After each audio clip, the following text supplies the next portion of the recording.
All right. I had a much more awesome web address, and then the site auto-archived it, and so it moved it to this one. There's a list of extended reading, books about the interplay between popular media and folklore today and different takes on it. Bunch of books, there's links to websites, there's a fairy tale generator that uses morphology, links to free online motif indexes. I don't think there's any structuralism links, because I think it's useless. And I know this is kind of a dry academic panel, and other than dancing, I'm not sure how to liven it up. Dance.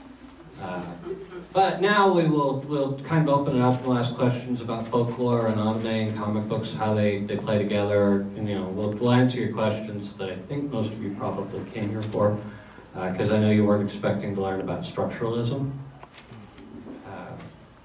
So yeah, Q&A until we're out of time. All right, I'll start it off. In season 2 of Oh My Goddess, why is a Viking goddess who lives in Japan playing a bagpipe? I don't know. Just out of curiosity. I don't know. To make it interesting. As fans of anime, we do have a kind of a unique perspective. There are a number of anime and manga which borrow from not just Western mythology, but also from the various Christian religions. Is anyone familiar, the Persona games, one of them you fight Satan, he's the end boss? Diablo. There's a very interesting take that the Japanese have when they do fiction. They borrow elements and they get it kind of weird and wonky, and that's kind of what we do when we steal from them and bring their folklore and try to reinterpret it. That's mostly because by the time we showed up, they already had a developed culture, unlike in America and stuff. So we weren't able to just steamroll them like we did with the natives. I would disagree with The that. Americans had a very advanced. I meant they had guns and explosives. No, we gave the Japanese guns. They did not have guns. They had No. gunpowder. They had but used it gunpowder, for but they didn't have fireworks. guns. They made fireworks, we made guns. How happy is that? You can't really say that any culture Actually, is yes. less developed than any other culture. And again, we're taught that in our normal use of culture from a lay-person standpoint, but from an anthropological or scientific standpoint, all cultures are equally advanced. Well, the way I look at it, it's yes, we came over here and wiped out most of the indigenous people. However, at the same time, I doubt if the Aztecs had guns and boats first, that my chubby German ancestors would be running off Ouida Saint Hotel and Casino. Well, don't forget it was disease, not guns that killed Yeah, off much your business. chubby German ancestors had an advantage of geography, and That's what I'm saying. because the Eurasian mass is lengthwise, it was much easier for ideas like weapons, bows and arrows, moved much faster from northern Asia, where they were invented, to get into Europe. Then they moved down the continent. In fact, in a lot of places in South America, bow and arrows had never, the technology hadn't even moved that far down by the time conquistadors arrived. I'm just saying if they'd had it first, they wouldn't have been any kinder than we are. Well, we don't know that. That's a lot of conjecture. It's hard to know. But no, the advantage there is that disease also moved back and forth. Animals moved back and forth. There was only one species of large animal that was domesticated in North America, and that's the llama. Compared to almost 27 varieties of large animals that were domesticated across the Eurasian continent. Landmass, and because there were more domestic animals and they moved around quicker and they spread disease, and if you have European ancestry, your ancestors lived in barns for a long period of time. They lived right in with the animals. They didn't even keep them in separate houses. How many of you have ever been where cows sleep? Is that a very sanitary place? No, I'm also of European descent. Our ancestors lived with cows, And they got a lot of diseases, but they also built up tolerance to it. And a lot of diseases went back and forth across this huge landmass, and so the people of that descent have much more, or at least did. I mean, we've almost completely lost it, but had way more of a developed tolerance. Milkmaids and smallpox. Mm-hmm. And that's really the difference.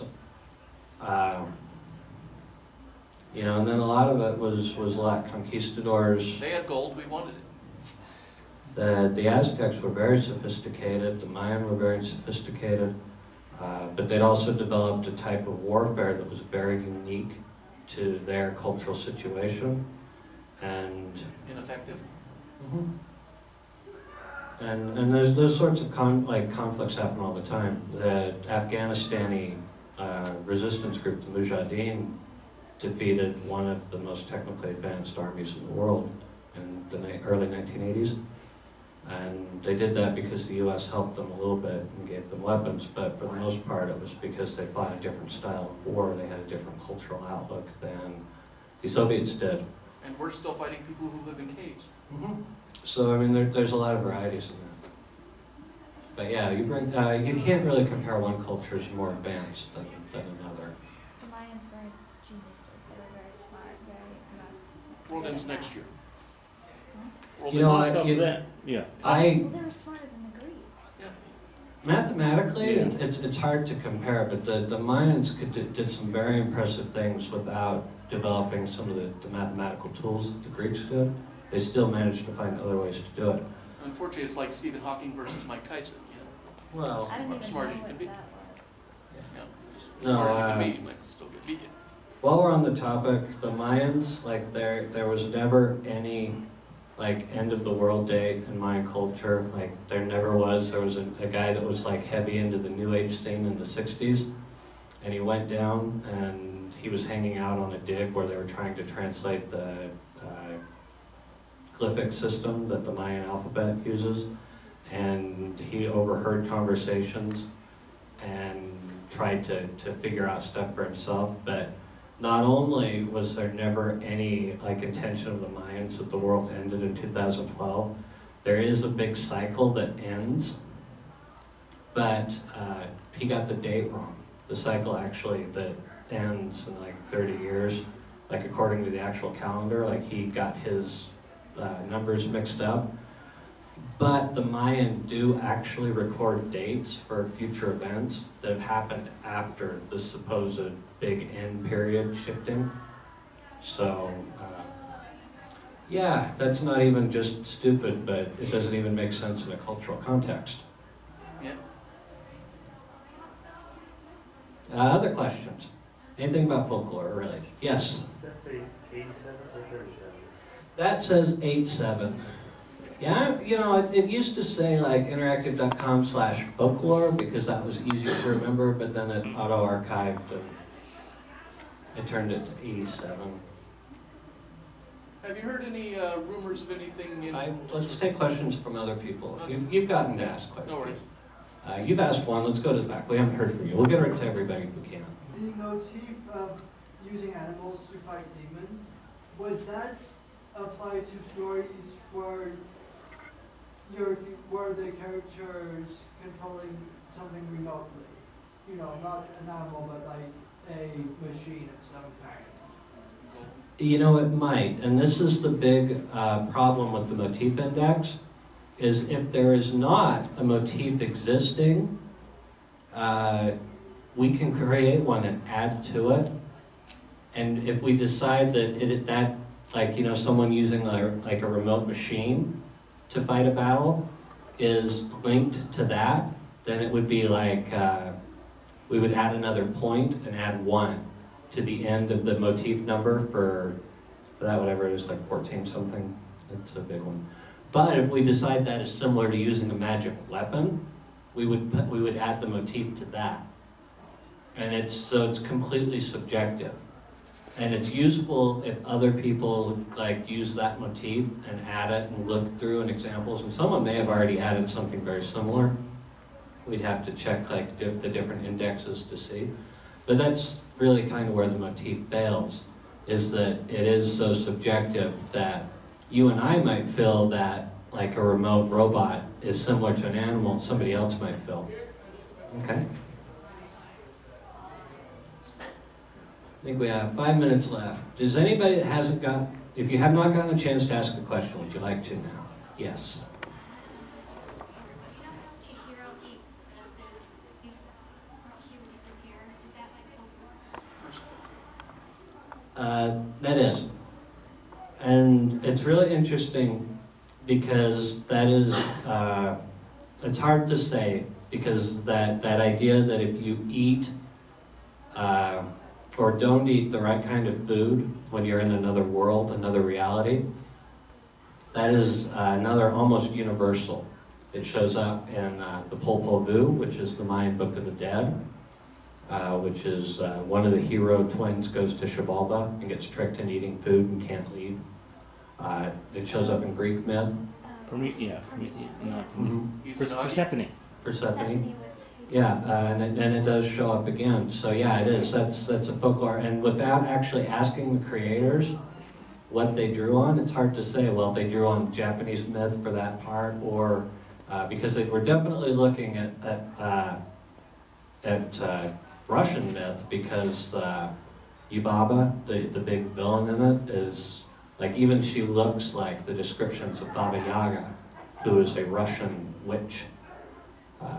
Baba Yaga also shows up in a lot of Jewish folklore, probably like a cross from like Russian Jews mingling it in, but Baba Yaga is a witch with a huge head, and bulging eyes, or one eye, depending on the depiction.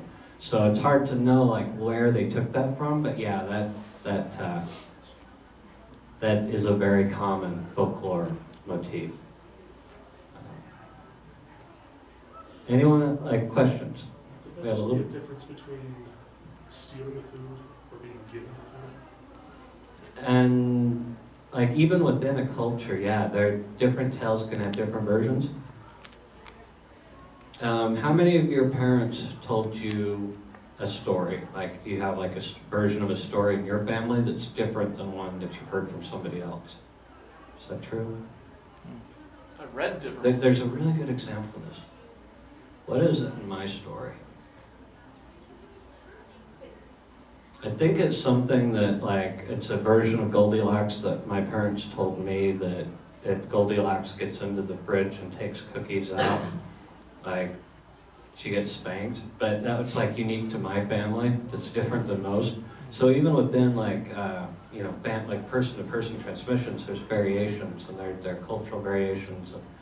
And it's very hard to know. That's at the heart of like folkloristics, I think, and I know that other individuals would disagree with me. Folklore is so broad and it comes from so many different sources and there's so many different factors that the actual study of it is interesting, but I think it's a lot like arguing like Dungeons and Dragons rules. You can argue Dungeons and Dragons rules with somebody else that understands the rules, right?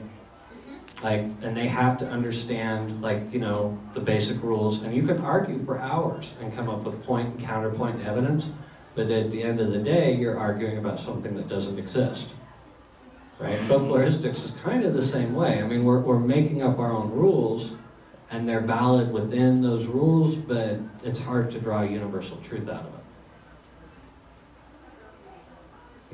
Dungeons and Dragons will never prove which is better, to be fast or to be strong. It will prove, you can make arguments as to what within Dungeons and Dragons is better, being fast in Dungeons and Dragons or strong in Dungeons and Dragons, but you can't make any kind of argument about like the real world. Folkloristics is kind of the same way. And she came in and showed me a warning card, but I didn't see, I couldn't make it out to see how much time I had left. So I don't know, 5 minutes? Yeah, we've almost gone. I'm sorry that some of you didn't get to ask questions again, but I want to give everybody a chance to ask. And I hope that you guys have enjoyed this and that you've learned. I know it's not really the panel that I think most people want to go to, but it's the panel that I offered and the panel that the convention asked me to do. So, yeah, come to Karaoke Quest. That's a lot of fun. Not like this at all. I don't drone on in this monotone for like 50 minutes. All right, that's my time. Thank you guys for coming out. Hope to see you around this weekend.